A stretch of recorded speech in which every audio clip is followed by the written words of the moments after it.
Келгеніне айға жуық уақыт болған Кәдір мен Айым бүгін қайтуға қамданып жатыр.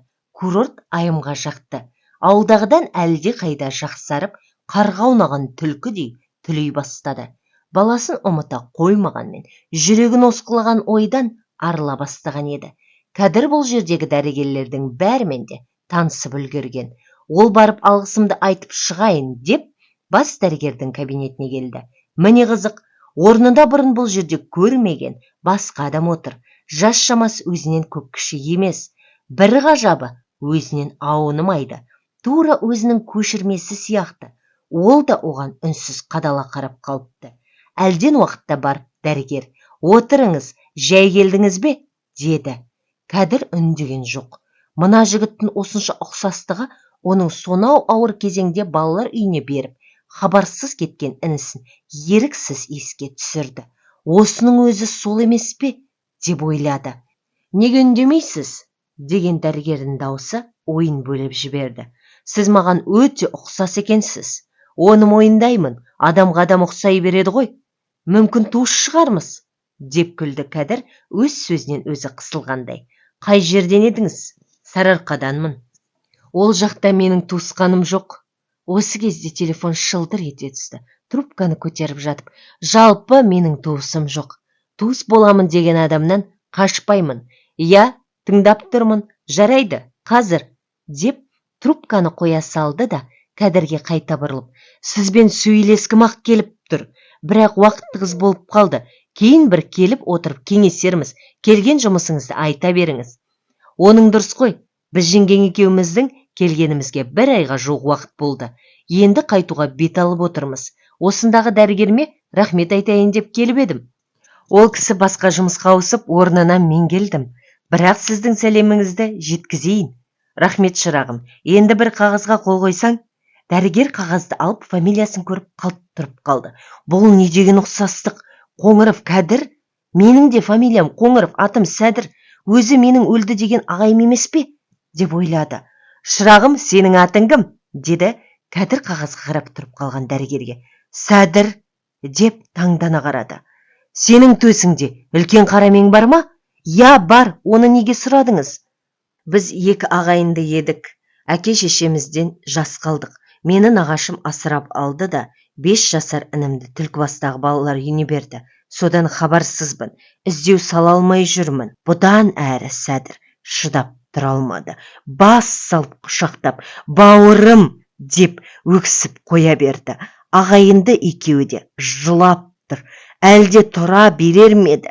Үстіне Айым кіріп келмегенде әйел таңырқап аз тұрды да бірден түсінді.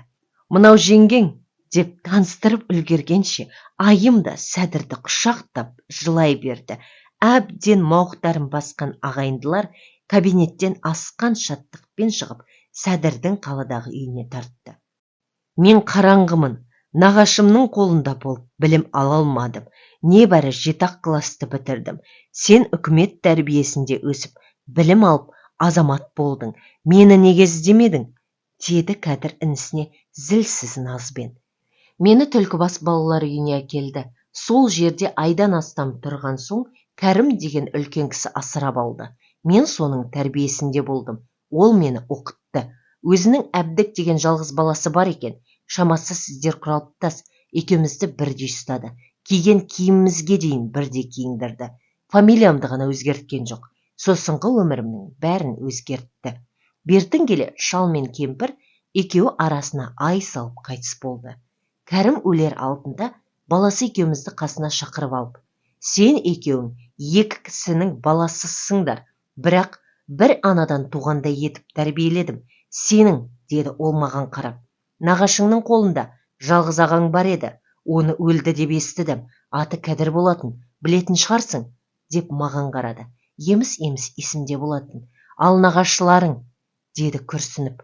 "Бәрі де о дүниелік болыпты. Мұны сол жақтан келген Омар деген кісі айтты. Енді екеуің бірлесіп адам болыңдар. Сендер туыс туғанға бармай-ақ үкімет тәрбиесіне барыңдар. Ол өз үйлерің. Туыс деген ондай тәрбиелей алмайды. Сендерді ана Айдарбек деген жігіт апарып, Еркінат дегенге орналастырады. Дүниеге алаң болмаңдар. бізге де опа берген жоқ. Бұл қу дүние. Өлмес қамдарыңды жасаңдар. Үкімет аман болса, өлмейсіңдер. Құдайға шүкір, азамат болдыңдар. Өз нандарыңды өздерің тауып жеңдер. Біреуге телмірмеңдер. Еңбектеріңе емініңдер. Еңбек етсең өлмессің деген мәтел тегін айтылмаған. Барыға қанағат қылып, жоқты қолмен жасауға талпынған мақұл. Үлкеннен үлгі алып, кішіге үлгі бола біліңдер. Бірің іні, бірің аға болып, жұптарыңды жазбаңдар. Бірліксіз тірлік жоқ деген даналық сөз бар. Әрқашан осыны естеріңде ұстаңдар, деп өзінше өсиет айтып, сол күні көз жұмды. Өте тәуір кісі еді марқұм. Айдарбек оларға ағайын болатын. Оның 4 қыз, 1 ұлы, 5 баласы бар. Ол кез әлі де болса талай ғасырлар бойы тапшылмай тұрған тапшылықтан арыла қоймаған кез ғой. Айдарбектің де отбасы жағдайы ауыр еді. Біздің мал-мүлкімізді сатып, азын-аулақ ақша етіп берді де, өзінің қаншайым деген біздер шамалас қызы мен үшеумізді қалаға интернатқа әкеп орналастырды. Жазда Айдарбек ағайдың үйінде болып, колхоз жұмысына көмектесеміз. Ол да өз баласынан кем көрген жоқ. Сөйтіп күндер өте берді. Соғыс басталды. 1943 жылы әбдік армияға алынды. Алғашқы кезде хат жазып тұрушы еді. Кейін хабарсыз қалдым. Ауыр жұмысты бастан кешіре жүріп, соғыс аяқталған соң медицина институтына түстім. Бұдан соң Айдарбек ағайдың қолына бір жола көштім. Менен 2 жыл кейін қаншайым да осы оқуға түсті. Екеуміз бір-бірімізге сүйеу болдық. Мен бітіретін жылы қаншайымның шешесі қайтты. Айдарбек ағай, балаларымды көз түрткі етпеймін деп әйел алмады. Біз қаншайым екеуміз бірімізсіз біріміз тұра алмаймыз. Бұл сезімнің аяғы махаббатқа ұласып, екеуміз Айдарбек ағайдың рұқсатынсыз оқуда жүріп үйлендік. Мұны одан жасырып жүрдік. Кейін ел құлағы елу емес пе? Естіпті, бірақ мұнымызды теріс көрген жоқ. Ол атаң бар ма? Деп сұрады Кәдір. Жоқ, осыдан 2 жыл бұрын жөнелттік. Өзі көз жұмғанша Болат деген келініңізге таяу баласының қолында болды. Ол Алматы жақта бір совхозда директор. Оған таяу тракторист, бір қызы мұғалім, кішісі дәрігер. Менің сізді іздей алмағаным өгей әкемнің қайтар алдында өліпті деген сөзі қамшы болды. Өміріңіз ұзақ болады екен. Өзіңнің неше балаң бар? Деді айым. 6 күшік бар. Үлкенім осыдан 3 жыл бұрын үйленген. Дабыл деген бір немерелеріңіз бар. Балапан сияқты аузын ашып, 2 қанатын қомдап ұшуға талпынған балапан сияқты тәттақ өзі. Негізі немере ыстық болады екен. Самалбек өзі мал маманы, совхозда зоотехник болып жұмыс істейді. Оған таяу Қамалбек деген жігіт міндетті әскерде, қалғандары мектепте оқиды. Жанна деген қызымыз биыл бітіреді. Жағдайымыз жаман емес. Мына москвичті былтыр алдым. Бозторғай қой үстінде жұмыртқалаған заман осы емес пе? Нешемін, не киемін демейсің. Телегей теңіз тегіншілік. Папам мен мамам марқұмдар. Осы заманды аңсап көре алмай кетті ғой. Өмір жоқшылық құрсауында өтті. Әкемнің қалай өлгенін білесің бе? Деді Сәдір ағасына. Еміс-еміс есімде. Ол кісі ауыл совет болып істейтін. Ұмытпасам осы уақыт болу керек. Ел егін науқанында жүрген. Қырман түнде өртенді. Әкем, бар ауыл адамдар сонда аттанды. Сол жолы Кәрімбай деген жасырынып жүрген байдың бандалары атып кетті. Сол байды көмпескелеген біздің әкей көрінеді. Қамбаға тыққан астығын, тау арасына тыққан малын тауып, кедейлерге өз қолмен таратып беріпті. Бұрын әкем сол байдың құлы екен, соған өшіккен. Міне, менің есімде қалғаны осы. Сәдір басын изеп мақұлдады. Осы кезде олар сап түзеген сәнді үйлері бар қалаға келіп кіріп, көк желек жамылған көшемен жүріп келеді. Мәшине әйнекті дүкеннің жанына келгенде кілт бұрылды. Міне, үйге келдік, деді Сәдір 5 қабат үйдің жанына тоқтап жатып. Сағынай жұбайы Бибісараны емдетіп санаторияда 24 күн болды. Ол Бибісараның соңынан еріп келген Ташкенттегі қызына соға кетпек болып, сонда келгеніне 1 жеті болған. Ертең еліне қайтпақшы болып, біраз көше аралап көк базарға келді. Баласына бір жеміс әперейінші деп, таңдап келе жатқанда сан сапалақ адамдар арасынан соқтығысып қалды. Жалт қарағанда Володя мұны тани кетті. Ой ағай, амансыз ба? Бұл жақта не қып жүрсіз?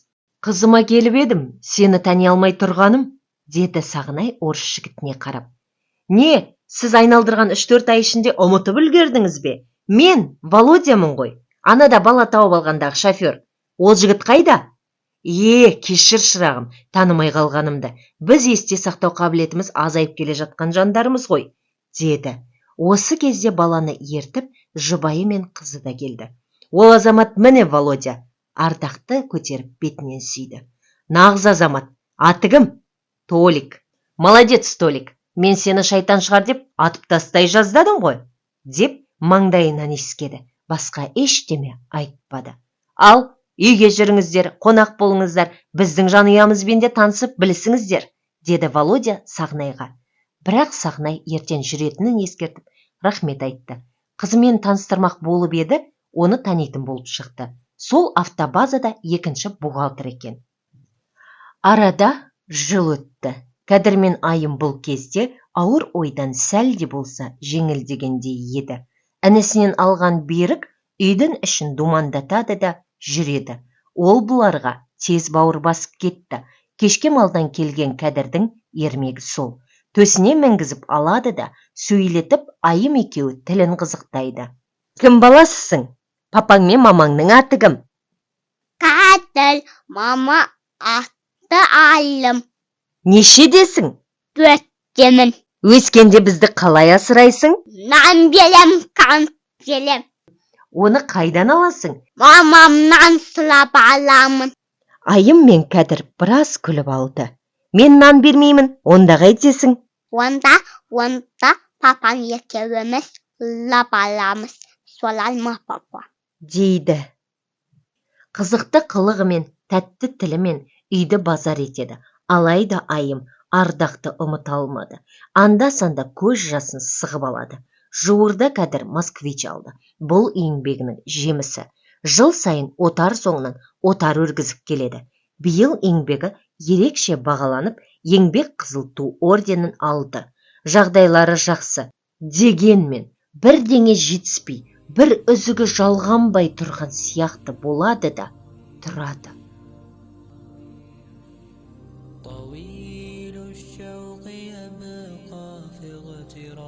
Әссәләмуғалейкум, жақсыларым. Егер повесть ұнап, жалғасын тыңдағыларыңыз келсе, пікірлерге жалғасын күтеміз деп жазып, лүпіл баса кетіңіздер. Біздің жаңа арнамыздың қазақ тіліндегі контенттің дамуына қосқан үлестеріңіз ретінде WhatsApp желілерінде бөлісулеріңізді сұраймыз.